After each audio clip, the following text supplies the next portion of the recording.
ব্যোমকেশের সামনের চেয়ারে যে ভদ্রলোক বসে আছেন তার নাম অমিয় নস্কর।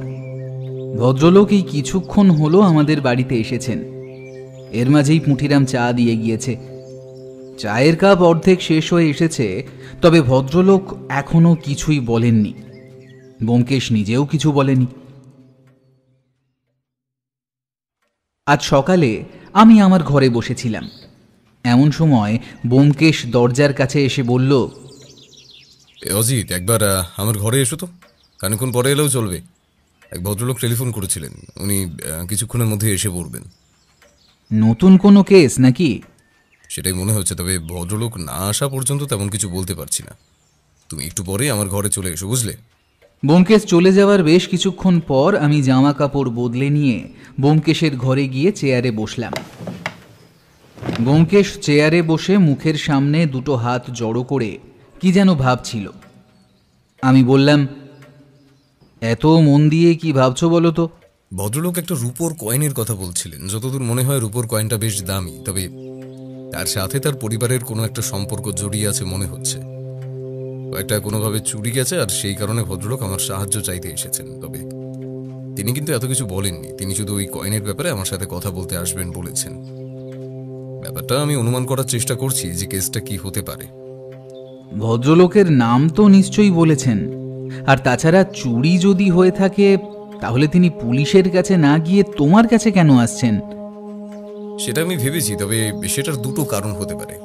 হয় তিনি পুলিশের উপর ব্যাপারটা নিয়ে ঠিক ভরসা করতে পারছেন না, না হলে দ্বিতীয়ত ওই রূপোর কয়েনটার কোনো একটা বেশ দাম রয়েছে, সেই কারণে তিনি ব্যাপারটা বাইরে প্রকাশ করতে চাইছেন।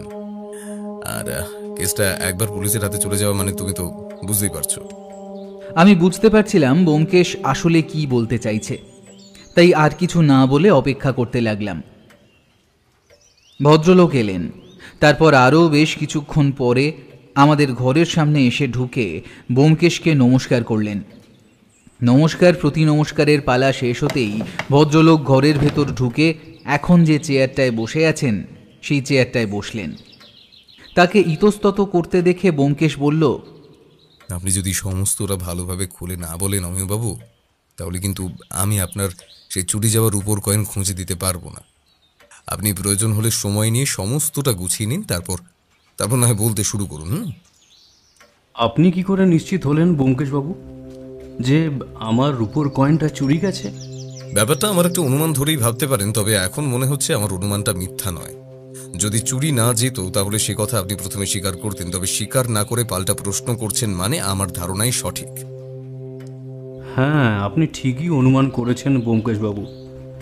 তবে সেই রূপোর কয়েনটা দামের দিক থেকে কত হবে তা আমি জানি না, তবে সেটা আমাদের একটা পারিবারিক সম্পত্তি, আর সেই কারণেই সেটা আমি আবার ফেরত পেতে চাই। আপনি বুঝতেই পারছেন, পুলিশের কাছে এইসব ব্যাপার নিয়ে গেলে কাজ হোক আর না হোক, ব্যাপারটা নিয়ে বাইরে কথাবার্তা বাড়বে, আর সেটাই আমি চাইছি না। তার অবশ্য অন্য একটা কারণ আছে, সেটা আপনাকে পরে বলছি। তবে আপনাকে কিন্তু আমার এই কয়েনটা খুঁজে বার করে দিতেই হবে ব্যোমকেশবাবু। আমি জানি আপনি পারিশ্রমিক ছাড়া কাজ করেন না, তবে সে ব্যাপারে আপনাকে ভাবতে হবে না। আমি আপনাকে নিরাশ করব না, তবে ওই রূপোর কয়েনটা আমার। অধৈর্য হবেন না অমিয়বাবু। এখন আপনি আমাকে গোটা ব্যাপারটা খুলে বলুন, যাতে আমার কেসটা বুঝতে সুবিধা হয়, আর কোথা থেকে কাজ শুরু করতে হবে সেটার একটা ধারণা করতে পারি।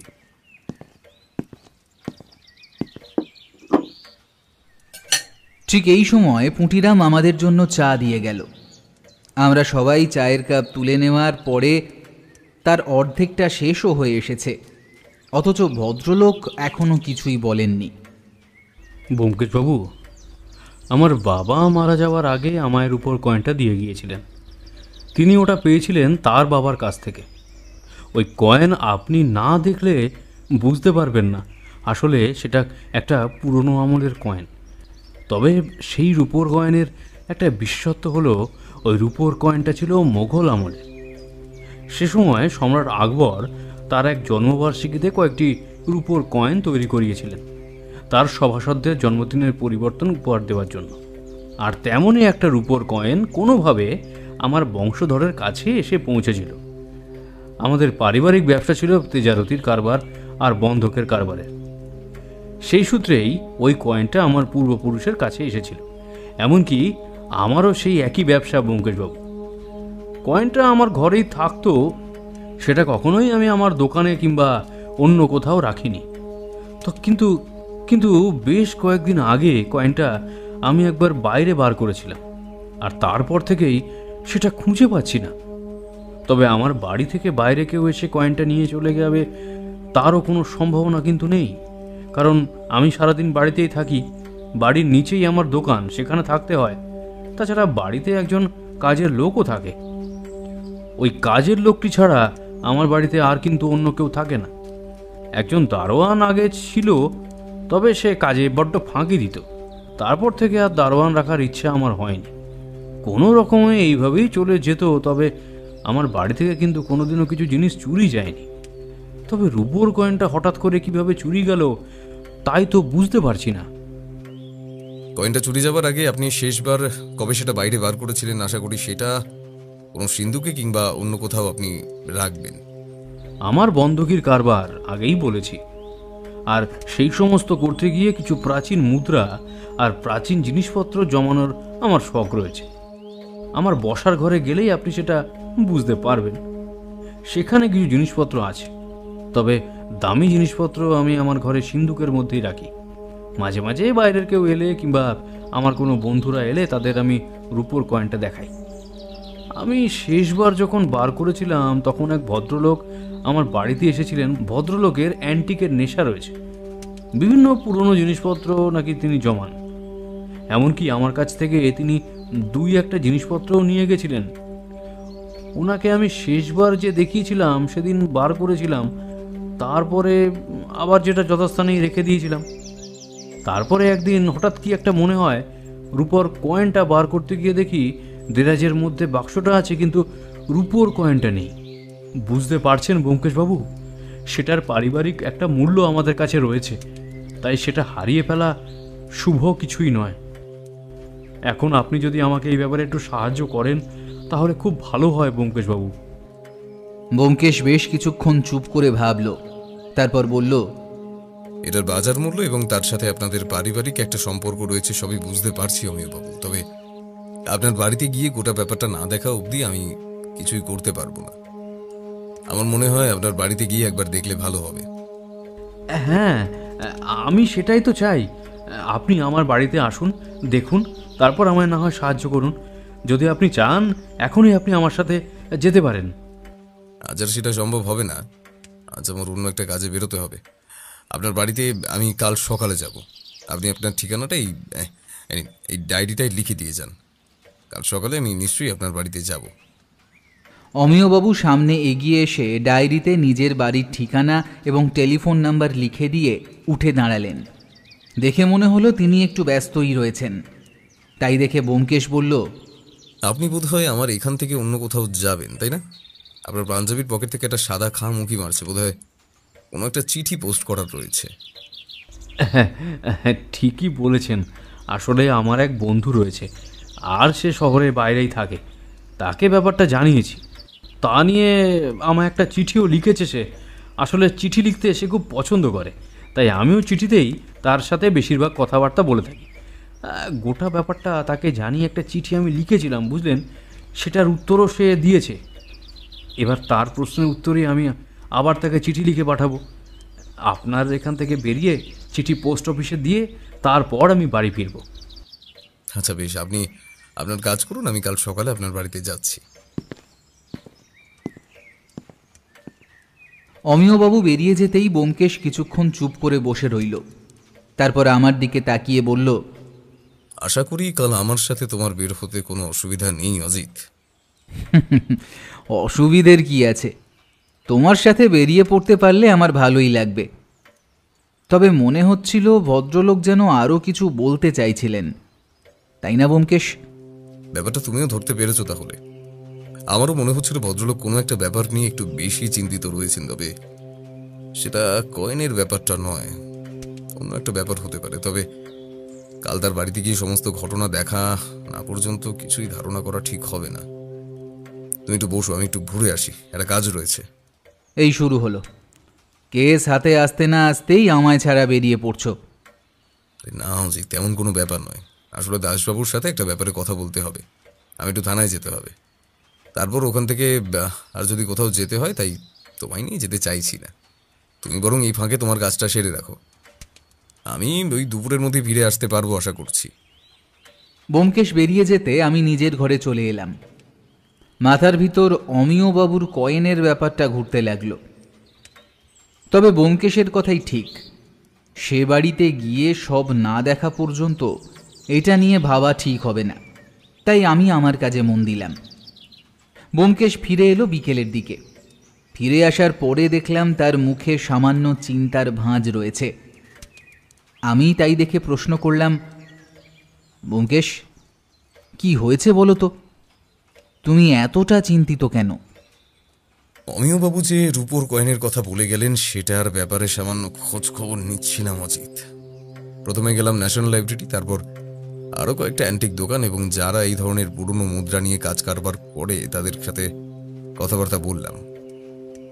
অমিয়বাবু মিথ্যে বলেননি অজিত। রূপোর কয়েনটা আকবরের সময়ের আমলের, তবে একটা ব্যাপার কিন্তু সমস্যা দাঁড়াচ্ছে অজিত। কি ব্যাপার? সম্রাট আকবর তার জন্মবার্ষিকীতে ওই রূপোর কয়েন বার করেননি। সেটা বার করেছিলেন তার একজন প্রিয় মানুষের মৃত্যুর সময়। সে সময় কাছের কয়েকজন মানুষকে তিনি এই রূপোর কয়েন দিয়েছিলেন। সেটা আকবরের প্রতি তাদের আনুগত্যতার জন্য। তবে সে সময় যে কটা মুদ্রা আমাদের ভারতবর্ষে কিংবা এখানে রয়েছে, তাহলে সেটা আবার সরকারের হয়ে যাবে। অর্থাৎ অমিয়বাবু সেই মুদ্রাটা কিন্তু বেআইনিভাবে নিজের কাছে রেখেছেন। আর সেই কারণেই বোধহয় তিনি পুলিশের কাছে যেতে চাননি। আর তোমায় বলছিলাম না, তিনি কোন একটা ব্যাপারে ভীষণভাবে ভাবছেন। আমার মনে হয় ওটাই তিনি ভেবেছিলেন যে আমার ব্যাপারটা যদি বাইরে জানাজানি করে দিই, তাহলে তিনি সমস্যায় পড়ে যাবেন। তাই চুরি যাওয়ার পরেও তিনি ব্যাপারটা বাইরে জানাতে পারছেন না। হয়তো বাধ্য হয়েই আমাদের কাছে এসেছে।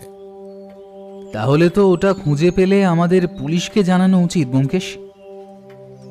অজিত, সে ব্যাপারটা পুরোপুরি অমিয়বাবুর উপর ছেড়ে দেওয়া দরকার। ওই রূপোর কয়েনটা তার বংশগত সম্পত্তি হতে পারে। নতুন আইনে সে সম্পত্তিটা সরকারের খাতায় জমা পড়ছে, কিন্তু তবুও তো সেটা তারই। তিনি যখন মুদ্রাটা কিনেছেন কিংবা তার বংশের কেউ সেটা কিনেছে, তখন সেই অর্থটা তো সরকার তাকে প্রদান করেনি। তিনি নিজের অর্থতেই কিনেছেন। সেখানে ওটা এখন তার ব্যক্তিগত সম্পত্তি। অন্তত এখনো পর্যন্ত সেটাই হওয়া উচিত। মাঝে মাঝে আইনের বাইরে গিয়ে ভাবতে হয় অজিত। আইনই কিন্তু শেষ কথা নয়। অবশ্যই আইন না থাকলে বিভিন্ন সমস্যা হতে পারত, তবে মাঝে মাঝে আইনকেও ভ্রান্ত বলে মনে হয়। তার প্রমাণ তো তুমি অনেকবার পেয়েছ। ব্যোমকেশ ব্যাপারটা ভালোভাবে বুঝিয়ে দেওয়ার পরে আমারও মনে হলো ব্যাপারটা অমিয়বাবুর উপর ছেড়ে দেওয়াই ভালো। আমাদের কাজ তার কয়েনটা খুঁজে দেওয়া, আমরা সেটুকুই করব। তারপর না হয় দেখা যাবে। পরদিন সকালে আমরা গিয়ে পৌঁছলাম অমিয়বাবুর বাড়িতে। ভদ্রলোক ঠিকই বলেছেন, তিনি সারাদিন বাড়িতেই থাকেন। তার বাড়িটা দোতলা। বাড়ির নিচে একটা ছোট্ট ঘরের মতো রয়েছে। সেটা যতদূর সম্ভব তার তেজারত এবং বন্ধকি ব্যবসার দোকান।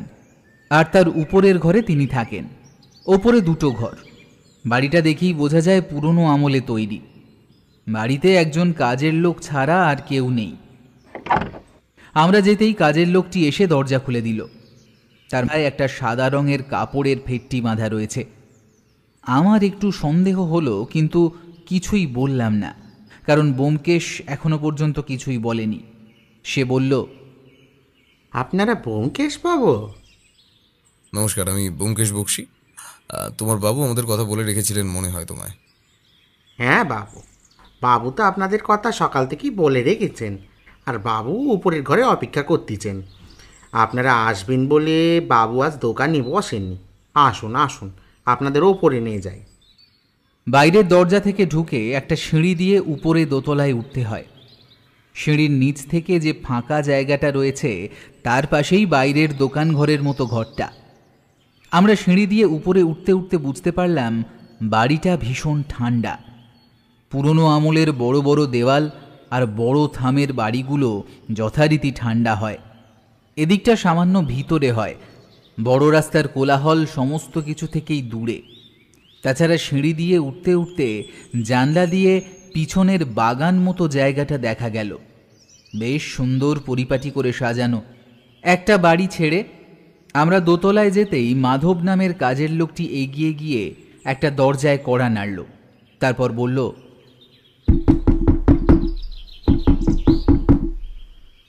বাবু, ওই ব্যোমকেশ বাবুরা এসেছেন। ভিতর থেকে সামান্য সময় পরে দরজা খুলে গেল। অমিয়বাবু সামান্য হাসার চেষ্টা করে বললেন, আরে আসুন আসুন ব্যোমকেশবাবু আসুন, আপনার জন্যই তো অপেক্ষা করছিলাম।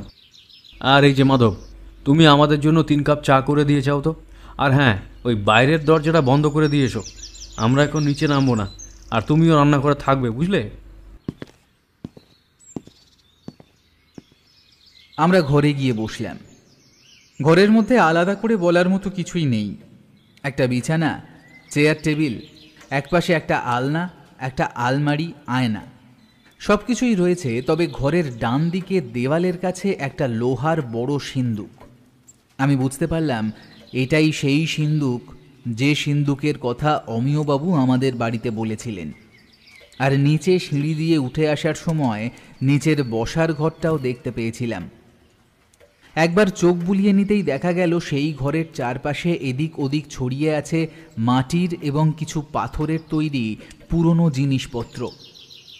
ভদ্রলোক যে সব সত্যি কথাই বলেছেন তা বোঝা গেল। আমরা ঘরের ভেতরে যেতেই ভদ্রলোক 2টো চেয়ার টেনে আমাদের বসতে দিলেন। আমরা বসলে ভদ্রলোক বললেন,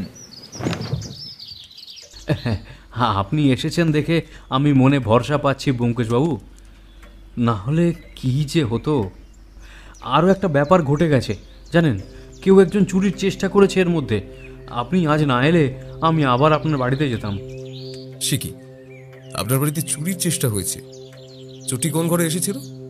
নিচের বসার ঘর অবধি চলে এসেছিল, বোধহয় সিঁড়ি দিয়ে উপরে এসেছিল। প্রথমে আমি দরজার কাছে একটা শব্দ শুনতে পেয়ে ঘুম ভেঙে উঠে চিৎকার করতেই নিচ থেকে আমার কাজের লোক মাধব তার ঘর থেকে বেরিয়ে আসে। তারপরে সে একজনকে ছুটে পালাতে দেখে ধরারও চেষ্টা করে, কিন্তু সে তাকে ধাক্কা মেরে ফেলে পালিয়ে যায়। আপনি বোধহয় মাধবকে দেখেছেন, তার মাথার একপাশে আঘাত লেগেছিল, সেখানে ওষুধ দিয়ে একটা ফেটটি বাঁধা রয়েছে। কথাটা শুনেই আমার মনে পড়ে গেল, প্রথমেই দরজা খুলে কাজের লোকটির মাথায় একটা ফেটটি বাঁধা থাকতে দেখেছিলাম। কোনো কিছু কি চুরি গেছে? না ব্যোমকেশবাবু, আমার তো এখনো তেমন কিছু মনে হয়নি যে চুরি হয়েছে। তবে চোর এসেছিল চুরি করতে, অথচ চুরি না করেই চলে গেছে। বোধহয় আমরা জেগেছিলাম বলেই সে কাজটা করতে পারিনি। নিচে বর্ষার ঘরে এসেছিল বললেন, একবার নিচের বর্ষার ঘরটাও দেখা দরকার আছে। আগে আপনি যদি আপনার সিন্দুকটা আমায় একবার দেখান। ব্যোমকেশের কথায় অমিয়বাবু বিছানা ছেড়ে উঠে সিন্দুকের সামনে দাঁড়ালেন। তারপর সিন্দুকের পিছনে একটা খোপ থেকে চাবি বার করে এনে সিন্দুক খুললেন। সিন্দুক খুলতেই অনেক কিছু দেখা গেল। সোনার একটা মূর্তি, পাথরের একটা শিবলিঙ্গ, আরও পুরনো অনেক কিছুই রয়েছে। সে সব কিছু দেখতে দেখতে একটা ছোট্ট বাক্স বার করে আনলেন। তারপর সেই বাক্সটা ব্যোমকেশের সামনে রেখে বললেন, হ্যাঁ, এই বাক্সের উপর কয়েনটা থাকতো ব্যোমকেশবাবু, তবে সেদিনের পর বাক্সটা খুলে আর সেটা দেখতে পাইনি। কিন্তু বন্ধ দেরাজের ভেতর থেকে তো আর কেউ চুরি করতে পারবে না। আমার ঘরে তেমন কেউ একটা আসে না, খুব কমই আসে। আর তাছাড়া চাবিটা যে ওখানে থাকে তা মাধব নিজেও জানে না, যদিও সে অনেক দিনের বিশ্বস্ত। আপনি বোধহয় সবাইকে ঠিক বিশ্বাস করতে পারেন না, তাই না? একটু আগেই বাইরের দরজাটা বন্ধ রাখতে বলেছেন, যাতে ভেতরে কেউ আসতে না পারে। আপনি ব্যাপারটা সবসময় করেন। বুঝতেই পারছেন, বাড়ির চারিদিকে দামি জিনিসপত্র ছড়িয়ে ছিটিয়ে রয়েছে। তাছাড়া বেশিরভাগ জিনিসপত্র অ্যান্টিক, তাই বাইরে থেকে কেউ যাতে ভেতরে না আসতে পারে তার জন্য দরজা সবসময় বন্ধই রাখা হয়। একমাত্র কেউ এলে দরজা খুলে তাকে ভেতরে আনা হয়, তারপর আবার দরজা বন্ধ করে দেওয়া হয়। চোর কিন্তু চাইলেই আপনার বাড়ির ছাদের দিক থেকে আসতে পারত। আপনার বাড়ির পেছনের দিকে বেশ কয়েকটা বড় বড় গাছ রয়েছে, সেখান থেকে উঠে অনায়াসে আপনার বাড়ির ছাদে এসে তারপর ভেতরে ঢোকা যায়। আপনার বাড়ির ছাদটা একবার দেখা দরকার। একটা কাজ করুন, প্রথমে আমার বসার ঘরটা দেখিনি, তারপর ছাদটা দেখব না হয়। অমিয়বাবুর সাথে আমরা নিচে বসার ঘরে এসে বসলাম। আগেই বলেছি, চারপাশে ছড়িয়ে রাখা পুরনো অ্যান্টিক জিনিসপত্র। তাছাড়া ভদ্রলোক যে শৌখিন তা বসার ঘরের সাজানো গোছানো ভাব দেখলেই বোঝা যায়। আমাদের চা খাওয়া হয়ে গিয়েছিল। ব্যোমকেশ এবার প্রশ্ন করল। আপনার সেই রূপোর কয়েনটা আপনার বাড়িতে কেউ এলে আপনি তাকে দেখাতেন, তাই তো? তবে তাকে কি এই ঘরে এনেই দেখাতেন, না বসার ঘরে বসিয়ে রেখে দেখাতেন? বেশিরভাগ সময় বসার ঘরে বসিয়ে রেখে দেখাতাম। যে ভদ্রলোকের কাছে আপনি শেষবারই ওই রূপোর কয়েনটা দেখিয়েছিলেন, সেই ভদ্রলোকে কোথায় বসিয়ে রেখেছিলেন? এই ঘরে? হ্যাঁ ব্যোমকেশবাবু। এবার সেদিনের ব্যাপারটা আমায় খুলে বলুন। ভদ্রলোক আসার পর থেকে চলে যাওয়া পর্যন্ত ঠিক কী কী হয়েছিল? ভদ্রলোকের নাম সঞ্জয় চাকলাদার। তিনি আমার কাছে মাঝে মাঝেই আসছেন। আসলে ভদ্রলোকের আমার মতো অ্যান্টিক জিনিসপত্র জমানোর শখ ছিল, তাই তিনি এলে তার সাথে মাঝে মাঝে বসে গল্পগুজব করতাম। তাকে আমি কয়েনটা এর আগেও দেখিয়েছি, তবে সেদিন তিনি আরও একবার সেটা দেখতে চাইলেন। আমি তখন তাকে ওই বসার ঘরে বসিয়ে রেখে ওপরে এসে বাক্সটা নিয়ে নিতে গেলাম। আগে একবার ভদ্রলোক জিনিসটা আমার কাছ থেকে কিনতে চেয়েছিলেন, তবে আমি বিক্রি করতে রাজি হইনি। বুঝতেই পারছেন, ওটা আমার পারিবারিক সম্পত্তি, ওটা আমি কোনো মূল্যেই বিক্রি করতে চাই না। আর তাছাড়া এরকম রূপোর কয়েন আর একটাও পাওয়া যাবে না ব্যোমকেশবাবু। সেই কারণেই এটার দাম আমার কাছে অনেক বেশি ছিল, তবে ওই একবারই। তারপরে আর কোনোদিনও সেই ভদ্রলোক কয়েনের কথা আমায় কখনো বলেনি। সেদিন ওনাকে রূপোর কয়েনটা দেখালাম। তারপর রূপোর কয়েনটা দেখানো হয়ে গেলে বাক্স বন্ধ করে টেবিলের উপর রেখেছিলাম। তারপর আমার কাজের লোকটি এসে চা দিয়ে যেতেই আমি চা খেলাম, ভদ্রলোকও খেলেন। বসে এটা ওটা কথাবার্তা বলতে বলতে আমার ঘরে টেলিফোন বাজলো। আমি উঠে এসে টেলিফোনটা ধরলাম। কথা বলে নিচে গিয়ে দেখি ভদ্রলোক তখনও নিচে বসে আছেন। তারপর বাক্সটা তুলে রেখে সিন্ধুকে রেখে দিলাম। আবার নিচে এসে ভদ্রলোকের সঙ্গে আরও কয়েকটা ব্যাপারে কথাবার্তা বলার কিছুক্ষণ পরে ভদ্রলোক চলে গেলেন। তারপরে আর সেই রূপোর কয়েনটা খুলে দেখার কথা আমার মনে হয়নি। যেদিন খুলে দেখলাম সেদিন দেখি কয়েনটা নেই। তারপর প্রথমে ভাবলাম ভদ্রলোককে টেলিফোন করে ব্যাপারটা জিজ্ঞাসা করি, তবে সরাসরি একজনকে তো আর চোর বলে দাবি করা যায় না, যেখানে আমার কাছে কোনো প্রমাণ নেই যে রূপোর কয়েনটা তিনিই নিয়েছেন। তাই গোটা একটা দিন ভাবনা চিন্তা করার পর পরদিন আপনার কাছে গেলাম। যে মুহূর্তে আপনি টেলিফোনটা ধরার জন্য এখান থেকে উঠে পড়ে গিয়েছিলেন, তখন এই ঘরে শুধুমাত্র সেই ভদ্রলোকই ছিলেন? শুধু সেই ভদ্রলোকই ছিলেন ব্যোমকেশবাবু। তাছাড়া তার মধ্যে আমার কাজের লোক মাধব একবার এসেছিল এখানে চায়ের কাপগুলো নিয়ে যেতে। সে যখন এসেছিল তখনও বাক্সটা ওই টেবিলের ওপরেই রাখা ছিল। একটা কথা বলুন তো, ভদ্রলোক যদি রূপোর কয়েনটা নিয়ে চলে যাওয়ার চেষ্টা করে, তাহলে তিনি পকেটে করে নিয়ে যেতে পারতেন কি? এখানেই তো সমস্যা ব্যোমকেশবাবু। ভদ্রলোকের পরনে ছিল ধুতি আর পাঞ্জাবির পকেটও ছিল। তবে সত্যি কথা বলতে, তিনি যাওয়ার আগে একবার নিচু হয়ে ঝুঁকে আমার এই টেবিলের উপর মূর্তিটা দেখেছিলেন। তখন তার পকেটের দিকে আমার নজর এমনিতে গিয়েছিল, কারণ তার পকেটে সবসময় একটা পেন থাকতো। পরে যখন ব্যাপারটা আমার মনে হলো, তখন মনে করার চেষ্টা করি যে তার পকেটে আর অন্য কিছু দেখেছিলাম কিনা, কিন্তু তার গোটা শরীরে এমন কোনো আর কিছু ছিল না যাতে করে সেই কয়েনটা নিয়ে যাওয়া যায়। আমি ভেবেছিলাম ভদ্রলোক হয়তো এই সামান্য সময়ে যখন অমিয়বাবু টেলিফোন ধরতে গিয়েছিলেন তখন রূপোর কয়েনটা তুলে নিয়েছে। তারপর বন্ধ বাক্সটাই অমিয়বাবু না বুঝতে পেরে সিন্ধুকে তুলে রেখেছে। কিন্তু এই কথায় আমার সেই ধারণাটা একেবারে নষ্ট হয়ে গেল। ব্যোমকেশও বোধহয় আমার মতোই কিছু ভেবেছিল, তাই বলল, তাহলে তো সমস্যা অমিয়বাবু। ভদ্রলোক যদি কয়েন নিয়ে যেতেন তাহলে তার সুযোগ ছিল, কিন্তু তিনি নিয়ে যাননি। তবে তারপরেই মনে হয় আপনি যখন বাক্সটা সিন্ধুকে তুলে রাখেন তখন থেকেই সেটা খালি ছিল। ওই সামান্য সময়ের মধ্যে বাক্স থেকে রূপোর কয়েনটা বার করা হয়েছে, কিন্তু প্রশ্ন হলো তার কাছে যদি কিছু না থাকে তাহলে তখন রূপোর কয়েনটা গেল কোথায়? সেটাই তো ব্যোমকেশবাবু, সেটাই। আর মাধব এসব ব্যাপারে কিছু করবে বলে তো আমার মনে হয় না। সে অনেক দিন ধরেই আছে, আর সে সারা দিন আমার ওই বাড়িতেই থাকে। তার পরিবার বলতে তেমন কিছুই নেই, তার সমস্ত কিছুই সব এখানেই। সে যদি সেটা চুরি করে তাহলে সেটা নিয়েই বা করবেটা কি? সে বাড়ি থেকে কোথাও যায় না প্রয়োজন ছাড়া। আমি চেষ্টা নিচ্ছি অমিয়বাবু, তবে আমার বিষয়টায় সময় লাগতে পারে। চলুন একবার আপনার বাড়ির ছাদটা দেখে আসা যাক। আপনার কি ধারণা চোর আপনার বাড়িতে ঠিক কোথা থেকে এসেছিল? নিচের দরজা থেকে আসতে পারবে না ব্যোমকেশবাবু, কারণ রাতে নিচের দরজা ভেতর থেকে বন্ধ করা থাকে। একমাত্র উপরের ছাদের যে দরজাটা রয়েছে সেই দরজাটাই সামান্য সুযোগ রয়েছে অবশ্য, কারণ সেই দরজার ছিটকানিটা সামান্য নড়বড়ে ছিল। বাইরে থেকে একটু জোরে ধাক্কা দিলে সেই ছিটকিনিটা খুলে যেতে পারে। আমি তারপরেই যদিও ছিটকিনিটা বদলেছি এবং দরজাটাও নতুন করে মেরামত করিয়েছি, তবে আমার মনে হয় চোর ওই ছাদ থেকেই এসেছিল। কিন্তু আপনি নিশ্চিতভাবে বলছেন যে আপনার ঘর থেকে কোনো কিছুই চুরি যায়নি, অথচ চোর ছাদ থেকে এলো, আপনার বসার ঘরেও এলো, কিন্তু কোনো কিছু চুরি না করেই চলে গেল? একটা সম্ভাবনা হতে পারে আপনারা জেগে গেছেন বলে চুরি করতে পারেনি, কিন্তু তবুও দরজা ছিটকিনি ভেঙে এসেছে, অথচ আপনার ঘুম ভাঙেনি। তাহলে সেক্ষেত্রে সে অনেকটা সময় পেয়েছিল বলে মনে হয়, কিন্তু তাহলে সে কিছুই চুরি করলো না কেন? সেটা আমিও ভেবেছি ব্যোমকেশবাবু, কিন্তু কোনো উত্তর পাইনি।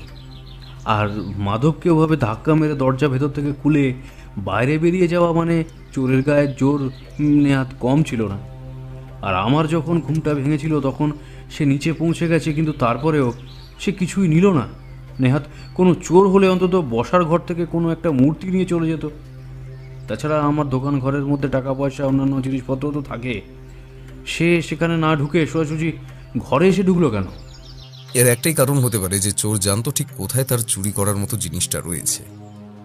আর আমার মনে হয় আপনি যখন মনে করছেন আপনার ঘর থেকে কোনো কিছুই চুরি যায়নি, তার মানে চুরি যাওয়ার মতো জিনিসটা একমাত্র আপনার সেই রূপোর কয়েন। কিন্তু সেটা কি করে হয় ব্যোমকেশবাবু? রূপোর কয়েনটা তো সেদিন থেকে নিরুদ্দেশ, তাহলে সেটা নেওয়ার জন্য চোর কাল আসবে কেন?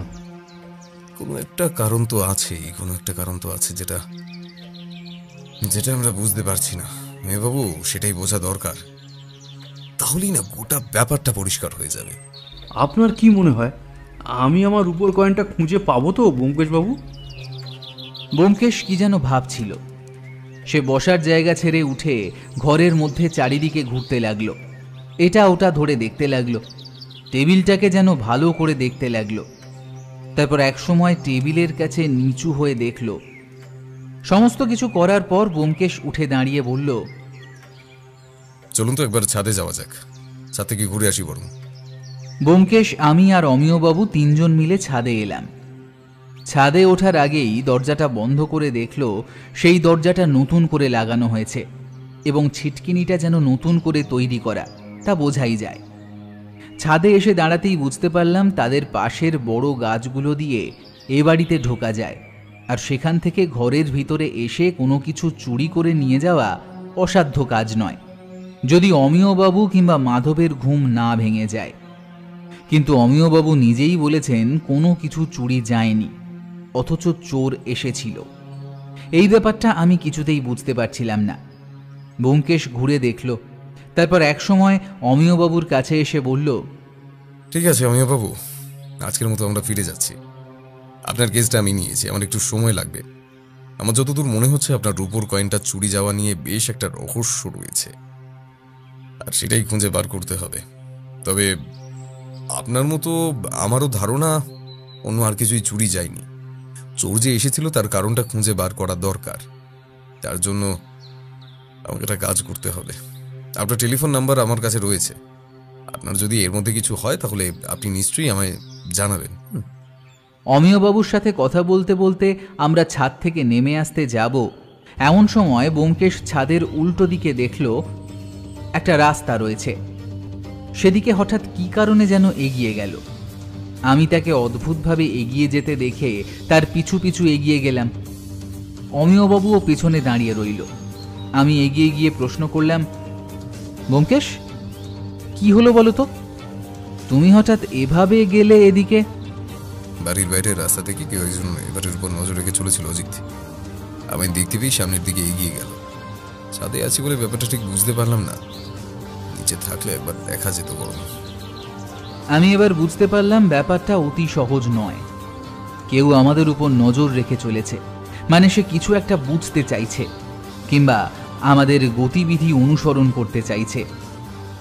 আর এই মুহূর্তে ব্যোমকেশকে বাড়িতে দেখে নেওয়া মানে প্রতিপক্ষ বুঝতে পেরে যাবে ব্যোমকেশ তদন্ত করা শুরু করেছে। অমিয়বাবুকে এ বিষয়ে কিছুই জানানো হলো না। ব্যোমকেশ তাকে অন্য একটা কথা বলল। তারপর আমরা দুজন মিলে বাড়ি থেকে বাইরে বেরিয়ে এলাম। গোটা রাস্তায় ব্যোমকেশ কেমন যেন চুপ করে কিছু ভাবতে লাগলো। তারপর ঠিক বাড়িতে এসে ঢুকতেই ব্যোমকেশ নিজের চেয়ারে বসে আমায় বলল, আমার কেমন একটা ধারণা হচ্ছে অজিত, ওই রূপোর কয়েনটাও বাড়িতেই কোথাও আছে। ব্যোমকেশের কথায় আমি হঠাৎ অবাক হয়ে গেলাম। তারপর বললাম, এ কি বলছো? তাহলে অমিয়বাবু আমাদের মিথ্যে কথা বলবেন কেন? না অজিত, অমিয়বাবু আমাদের মিথ্যে কথা বলছেন না, তিনি সত্যি কথাই বলছেন, কিন্তু তবুও আমার মনে হচ্ছে রূপোর কয়েনটাও বাড়িতেই আছে। আজকে গোটা ব্যাপারটা শুনে, চুরি কথাটা শুনে আমার মনে হয়েছিল যে রূপোর কয়েনটা বাড়িতে নেই, কিন্তু যেই মুহূর্তে ওই রাস্তার উপরের লোকটাকে দেখলাম আমাদের অনুসরণ করতে কিংবা বাড়ির উপর নজর রাখতে, তখন থেকে আমার কেন জানি না মনে হচ্ছে ওই বাড়িতেই রূপোর কয়েনটা আছে। আর যতদূর সম্ভব ওই বাড়িতে আরো একবার চুরির চেষ্টা হবে। কিন্তু কথাটা বলেই ব্যোমকেশ কেমন যেন অন্যমনস্ক হয়ে গেল। তারপর উঠে গিয়ে টেবিলের ওপর থেকে ডায়েরিটা এনে কী সব লিখতে লাগলো তার উপর। আমি বুঝতে পারলাম ব্যোমকেশ এখন কেসটা নিয়ে গভীরভাবে ভাবতে শুরু করবে। তাই এই সময় তাকে বিরক্ত করা ঠিক নয়। আমিও নিজের ঘরে চলে এলাম। একটু হাত মুখ ধুয়ে সামান্য বিশ্রাম নেওয়া দরকার। বেশ খানিকটা সময় বাইরে কাটানো হয়েছে। একটু পরে দুপুরের খাবার ডাক পড়বে। দুপুরের খাওয়া দাওয়ার সময়ও ব্যোমকেশকে চিন্তিত বলে মনে হলো। সেটা দেখে সত্যবতী বলল, এই কি হয়েছে বলো তো? তখন থেকে তোমাকে আমার অন্যমনস্ক দেখাচ্ছে। কিছু ভাবছো নাকি? আর ওই যে ভদ্রলোক এসেছিলেন, ওনার ব্যাপারটা কি? ওনার বাড়ি থেকে একটা রূপোর কয়েন চুরি গেছে সত্য, তবে ওটা কেসটা নিয়ে ঘাঁটতে গিয়ে আমার কেন জানি না মনে হচ্ছে রূপোর কয়েনটা ওই বাড়িতেই কোথাও আছে। সত্যবতী একটু অবাক হয়ে বলল, এ আবার কেমন কথা? তুমি নিজেই বলছো কয়েনটা চুরি হয়ে গেছে, তাহলে সেটা আবার ওই বাড়িতেই থাকে কি করে? অমিয়বাবু অনুমান করছেন কয়েনটা চুরি হয়ে গেছে, কিন্তু আমার মনে হয় ওটা এখনো ও বাড়িতেই রয়েছে। তবে সেটা চুরির চেষ্টা হবে। একবার চুরির চেষ্টা হয়েছে, তবে অমিয়বাবুর ঘুম ভেঙে যাওয়ায় আর মাধব নিজের ঘরে থাকায় জিনিসটা চুরি হয়নি। তবে আরো একবার হতে পারে, আর তার প্রমাণস্বরূপ বাড়ির উপর কেউ নজর রেখেছিল। তুমি কি বলতে চাইছো তার কিছুই বুঝতে পারছি না, একটু খুলে বলো না। রূপোর কয়েনটা অমিয়বাবুর দেরাজে বাক্সের মধ্যে নেই, কিন্তু সেটা ওই বাড়িতে আর যতদূর সম্ভব বসার ঘরে কোথাও একটা আছে। আর আমার একটা অনুমান বলছে ওই রূপোর কয়েনটা চুরি করার চেষ্টা করা হয়েছিল, কিন্তু সেটা হয়নি। তোমার ব্যাপারটা বোঝাতে পারবো না সত্য, পুরোটাই আমার অনুমান। আর অনুমানের সপক্ষে কোনো একটা প্রমাণ না হওয়া পর্যন্ত সেটা নিয়ে আমি কিছুই বলতে চাইছি না এই মুহূর্তে। ঠিক সেই সময় হঠাৎ করেই আমি যেন বুঝতে পারলাম ব্যোমকেশ কি বলতে চাইছে। আর আরও একবার মনে পড়ে গেল ব্যোমকেশকে অমিয়বাবু বলেছিলেন সেই ভদ্রলোক যে তার বাড়িতে রূপোর কয়েনটা দেখতে এসেছিল, তিনি চলে যাওয়ার আগে তার পকেটের দিকে অমিয়বাবু দেখেছিলেন সেখানে রূপোর কয়েন ছিল না। আর তিনি চলে যাওয়ার পরে বাক্সটা অমিয়বাবু তুলে সিন্দুকে রেখে দিয়েছিলেন। পরে যখন বার করেছেন তখন তার মধ্যে রূপোর কয়েনটা নেই। তার মানে যখন অমিয়বাবু টেলিফোন করতে গিয়েছিলেন তখন রূপোর কয়েনটা বাক্স থেকে বার করা হয়েছে। কিন্তু সেটাই হলে ব্যোমকেশ কেন বারবার বলছে ওটা ওই বাড়িতেই আছে? দুপুরে খাওয়ার পর ব্যোমকেশ অমিয়বাবুকে টেলিফোন করে সেই ভদ্রলোকের অর্থাৎ সঞ্জয় সমাদ্দারের টেলিফোন নাম্বার চেয়ে নিলেন। তারপর টেলিফোন করে বেশ কিছুক্ষণ তার সাথে কথা বলল। তার সাথে কথা বলতে বলতে এক সময় এটাও বলল সেই কয়েনটা অমিয়বাবুর কাছে আছে। যদি সঞ্জয়বাবু সেটা ওখান থেকে বার করে নিতে পারে তাহলে সঞ্জয়বাবু যত টাকা চাইবেন সেটা ব্যোমকেশ দিতে রাজি আছে। আমি বুঝতে পারছিলাম ব্যোমকেশ সঞ্জয়বাবুকে একটা টোপ দিচ্ছে, আর সেই টোপের জালে তিনি পা দিলেই গোটা ব্যাপারটাই হয়তো ব্যোমকেশের সুবিধে হবে। টেলিফোন রেখে ব্যোমকেশ চেয়ারে এসে বসেছে। আমি বললাম, কি হলো ব্যোমকেশ, কিছু জানতে পারলে? না অজিত, এ বড় শক্ত ঠাই, এত সহজে পার করা যাবে না। তবে একটা ধারণা করতে পারছি, আর সেটা আমার আগের ধারণার সাথে মিলে যাচ্ছে। অজিত, কিছু একটা আমরা বুঝতে পারছি না, ওই কিছু একটার জন্যই চেষ্টা এখনো জটিল বলে মনে হচ্ছে। আর সেটা হলেই কেসটা সহজ হয়ে যেত। যতদূর মনে হয় সেই রূপোর কয়েনটায় সঞ্জয় বাবুর হাতে নেই। অন্তত তার সাথে কথা বলে তো এটাই মনে হলো। সেটা অমিয়বাবুর সিন্ধুকে নেই, সঞ্জয়বাবুর কাছেও নেই, কোথাও নেই। অথচ তুমি বলছো সেটা নাকি অমিয়বাবুর বাড়িতে বসার ঘরে রয়েছে। যদি সেটা সেখানে থেকেই থাকে তাহলে অমিয়বাবু কিংবা মাধব সেটা খুঁজে বের করছে না কেন? আর তাছাড়া আমরাও তো বাড়িতে গিয়েছিলাম, ও বাড়িতে ভালো করে খুঁজে দেখেছি। তাহলে ওখানেই সমস্যা অজিত। সঞ্জয় বাবুর সাথে কথা বলার পর আমি একেবারে নিশ্চিত ওই বাড়ির বসার ঘরেই কোথাও একটা আছে ওই কয়েনটা। তবে তার আগে আমাদের অপেক্ষা করতে হবে। ও বাড়িতে আরো একবার চুরির চেষ্টা হতে পারে। অন্তত আজই টেলিফোনটা করার জন্য তো হতেই পারে। একবার দাসবাবুকে খবর দিতে হবে অজিত। দাসবাবুকে টেলিফোন করে ব্যোমকেশ একটা অদ্ভুত কাজ করল। অমিয়বাবুর বাড়ির ঠিকানা দিয়ে তার বাড়ির উল্টো দিকের কোনো একটা বাড়িতে সাদা পোশাকের পুলিশি পাহারা রাখার ব্যবস্থা করা হলো। সে বাড়িতে যে আজ রাতেই চুরির চেষ্টা হতে পারে সে কথাটাও ব্যোমকেশ বলে দিল, এবং গোটা ব্যাপারটা এমনভাবে করতে হবে যেন কারো সন্দেহ না হয়। তারপর আমায় বলল, অজিত, আমায় আর তোমায় ওই লোকটা মানে যে অনুসরণ করছিল সে চিনে রেখেছে। আমরা এই মুহূর্তে অমিয়বাবু কিংবা তার বাড়ির আশেপাশে কোথাও রাতের জন্য অপেক্ষা করতে পারবো না। তাতে তারা আর আসবে না। তাই পুলিশের ব্যবস্থাটা করলাম। তবে আশা করছি রাতের মধ্যে কিছু একটা ঘটবে। কাল সকালে আমাদের অমিয়বাবুর বাড়িতে আরও একবার যেতে হবে। আজ আর এসব নিয়ে কোনো কথা নয়। আজ একটু আমায় বেরোতে হবে, বুঝলে? তবে তুমি চিন্তা করো না, আমি সন্ধ্যার আগেই ফিরে আসবো। আমি বুঝতে পারছিলাম ব্যোমকেশ কেসটা নিয়ে গভীরভাবে ভাবছে। তাই এই সময় তাকে আর একা বেরোনোর জন্য রাগ প্রকাশ করতে পারলাম না। তার বদলে আমি অপেক্ষা করতে লাগলাম, কারণ ব্যোমকেশ যখন বলেছে আজ রাতে কিছু একটা ঘটবে, তখন নিশ্চয়ই ঘটবে।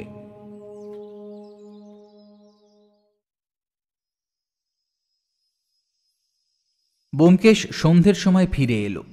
তার মুখে একটা সামান্য হাসির আভাস দেখতে পেলাম। বুঝতে পারছিলাম কেসটা সে গুটিয়ে নিয়ে এসেছে। কিন্তু আমি তাকে কোনো প্রশ্ন করলাম না। জানি সে কথার উত্তর দেবে না। তার যখন নিজে থেকে বলার হবে তখনই সে বলবে। রাতের আগে দাসবাবুর সাথে টেলিফোনে আরও একবার ব্যোমকেশের কথা হলো। ব্যোমকেশ বারবার করে বলে দিল যেন পাহারার ব্যাপারটা বাইরের আর কেউ বুঝতে না পারে, আর খুব সাবধানে থাকতে। বাড়ির ভিতর কেউ না ঢোকার আগে পর্যন্ত যেন পুলিশ বাইরে না আসে। অন্তত ছাদ দিয়ে কেউ একটা ঢোকার চেষ্টা করবে, আর সেটা করলে তারপরেই যেন পুলিশ সেখানে যায়। অমিয়বাবুকে টেলিফোন করে এটাও বলে রাখলো যে ছাদের দরজা ভিজিয়ে রাখলেই ভালো হবে, যাতে চোর বাড়ির ভিতর ঢুকতে পারে। আর কোনো শব্দ শুনলেও অমিয়বাবু কিংবা মাধব যেন কোনো রকম চিৎকার চেঁচামেচি না করে। পুলিশ বাড়ির বাইরেই থাকবে, তাই চোর চুরি করে বাড়ির বাইরে বের হলে তারপরেই তাকে ধরা যাবে। আমি একটা কথা ভাবলাম, যদি দেখা যায় চোর চুরি করে পুলিশের চোখ এড়িয়ে পালিয়ে গেল, তখন কি হবে? কিন্তু ব্যাপারটা ব্যোমকেশকে বললাম না। তার বদলে গোটা রাত একটা উৎকণ্ঠা নিয়ে অপেক্ষা করতে লাগলাম কি হবে তার জন্য। পরদিন সকালে কিন্তু দাসবাবু টেলিফোন করে ভালো খবরই জানালেন, চোর ধরা পড়েছে, এবং তার সাথে ধরা পড়েছে সেই আকবরের আমলের রূপোর কয়েনটা। চোর সেটা নিয়ে বাড়ির বাইরে বেরিয়ে পালানোর চেষ্টা করেছিল। এমনকি দুজন পুলিশ অফিসারের মধ্যে একজনকে ধাক্কা দিয়ে ফেলেও দিয়েছিল। তাই বাধ্য হয়ে পুলিশ অফিসার চোরের পা লক্ষ্য করে গুলি চালায়। কাল চাঁদের আলো সামান্য ছিল, তাই পুলিশদের এই কাজে সাহায্য হয়েছে। যাকে পুলিশ ধরেছে তার নাম আগেও কয়েকবার ক্রিমিনাল রেকর্ডে রয়েছে। তবে ছোটখাটো চুরি ছিনতাই ছাড়া বড় কোনো অপরাধ সে করেনি, তাই তাকে বেশি দিন আটকেও রাখা যায় না জেলে। জেল থেকে বেরিয়ে আবার সে কোনো না কোনো অপরাধের সাথে যুক্ত হয়ে যায়। তবে এই সমস্ত কিছুই আমাদের প্রয়োজন ছিল না। আমাদের প্রয়োজন ছিল তাকে যে এই কাজটা করতে বলেছে, তার নাম। তবে এই ধরনের অপরাধীরা কখনোই তাদের নাম বলে না, তা হাজার মারধর কিংবা অন্য কিছু করলেও। তাই সেই ব্যাপারটা আর জানা গেল না। তবে অমিয়বাবু খুশি হয়েছিলেন তার সেই রূপোর কয়েনটা ফেরত পেয়ে।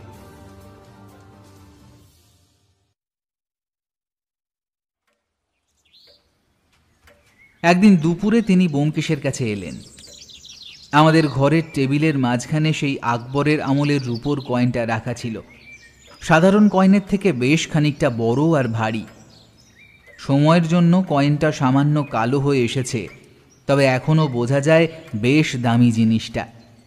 আর শুধু রূপোর দামের জন্য নয়, ইতিহাসের সাথে একটা সম্পর্ক থাকার জন্য এটার দাম রয়েছে।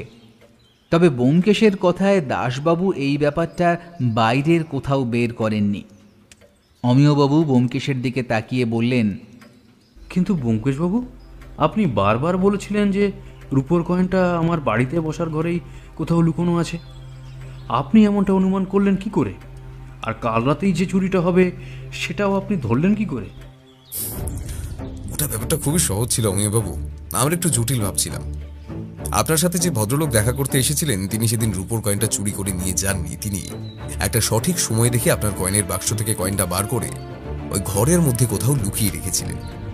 তিনি জানতেন সেটা নিয়ে তিনি বেরোতে গেলে কোনোভাবে আপনার নজরে পড়বে, আর তিনি ইচ্ছে করেই সেদিন আপনার বাড়িতে এমন পোশাক পরে এসেছিলেন যাতে কিছু নিয়ে যাওয়া যায় না, যাতে চুরি হলে আপনি তাকে সন্দেহ করতে পারেন না। এমনকি আপনি যে কথাটা বলেছিলেন তিনি কোনো একটা মূর্তি দেখার সময় সামান্য ঝুঁকে পড়েছিলেন, আমার মনে হয় সেটাও তিনি ইচ্ছে করেই করেছিলেন যাতে আপনি তাকে সন্দেহ না করেন। তিনি কয়েনটা বার করে আপনার ঘরে কোথাও একটা লুকিয়ে রেখেছিলেন। সেটা টেবিলের কোনো একটা অংশ হতে পারে।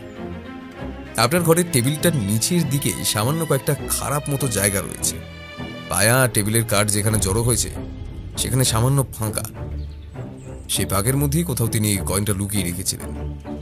পরে সময় সুযোগ করে এসে সেটা নিয়ে যাওয়ার কিংবা আপনার বাড়িতে চোর পাঠিয়ে সেটা তুলে নেওয়ার চেষ্টা করবেন যাতে তার উপরে আপনার কোনো সন্দেহ না পড়ে। আপনার নজর থেকে তিনি বেঁচে থাকতে চেয়েছিলেন, কারণ তিনি জানতেন আপনি পুলিশে খবর দেবেন না, কারণ কয়েনটা আপনার কাছে যে নিয়মে রয়েছে আইনের বিরুদ্ধে তা। তবে আপনার বাড়িতে প্রথমবার চুরির সময় চোর ওটাই নিতে এসেছিল, কিন্তু আপনারা জেগে যাওয়ায় সেটা কোনোভাবে নিতে পারেনি। তার আগে তাকে পালিয়ে যেতে হয়, আর সেখানেই আমার সন্দেহটা হয়। আপনার ঘর থেকে কিছু চুরি যায়নি, অথচ সে মাধবকে ধাক্কা মেরে পালিয়েছে। সেই সময়ের মধ্যে সে চাইলে যা কিছু চুরি করতে পারত, আর সে ঝাড় দিয়ে এলো, অথচ আপনার ঘরে না ঢুকে সোজা বসার ঘরে এলো কেন? তার মানে সে জানতো চুরি করার জিনিসটা ওখানেই আছে। ব্যাস। আর কাল টেলিফোন করে শাশ্বতবাবুকে এইসব ব্যাপারগুলো বলতেই বুঝতে পারলাম কিছু একটা ঘটবে। তিনি নিশ্চয়ই কয়েনটা বার করার চেষ্টা করবেন, আর আমার কথা বলার জন্যই হয়তো তিনি ভয়ে কালিয়ে আবার লোক পাঠাবেন, তা আমি জানতাম। আর বাকিটুকু আপনি নিজেই জানেন। পুলিশ পাহারায় ছিল, তারা নিজের কাজ করেছে। আপনার কয়েন এখন আপনার কাছে আছে। তবে অমিয়বাবু, কয়েনটা একটু সাবধানে রাখবেন। আপনাকে অনেক ধন্যবাদ ব্যোমকেশবাবু, এই সামান্যটুকু আপনার জন্য। বলে ভদ্রলোক নিজের পকেট থেকে একটা সাদা খাম বার করলেন। তারপর সেই খামটা ব্যোমকেশের সামনে টেবিলের উপর রেখে বললেন, আপনি আমায় যা সাহায্য করেছেন তার কাছে এইটুকু কিছুই নয়। তবুও আমার মনে হয় আপনি খুশি হবেন।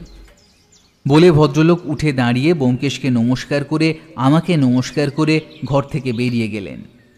ব্যোমকেশ খামটা তুলে নিয়ে টেবিলের উপর ডায়েরির ভাঁজে রাখল। তারপর আমার দিকে তাকিয়ে বলল, প্রথম দিন যখন ওর বাড়িতে গেছিলাম তখনই আমার ব্যাপারটা বোঝার কথা ছিল অজিত, কিন্তু বারবার আমি ভাবছিলাম কয়েনটা বাড়ি থেকে বাইরে চলে গেছে, আর চুরি কথাটা শুনে আমার সন্দেহটা প্রথম হয়। তবে যাক, সব ভুলে বলে মিটে গেছে, সেটাই ভালো।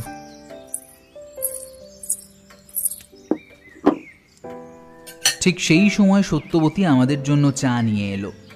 ব্যোমকেশের মুখে হাসি দেখে বলল, তাহলে কেসটা মিটলো? ব্যোমকেশ সামান্য হেসে বলল, মনে আছে সত্য, তুমি সেদিন টেবিলের ফাঁকে রাখা একটা কাগজ হঠাৎ করে বার করে আমায় দিয়েছিলে। তুমি মনের ভুলে সেটা রেখেছিলে, আর তারপর সেটা বার করে দিয়েছিলে। সেটা দেখেই কিন্তু আমার মনে হয়েছিল ওই টেবিলের কোথাও কয়েনটা রয়েছে, আর যে চুরি করতে এসেছিল তার কাছ থেকে ওই ব্যাপারটা জানা গেছে। তুমি না থাকলে আমি কেসটা সমাধান করতে পারতাম না সত্য। সত্যবতী হেসে চলে গেল। ব্যোমকেশের কথা শুনে আমিও হেসে ফেললাম। স্বয়ং ব্যোমকেশ বক্সীকেও তাহলে মাঝে মাঝে অনিচ্ছাকৃতভাবে কারোর সাহায্য নিতেই হয়।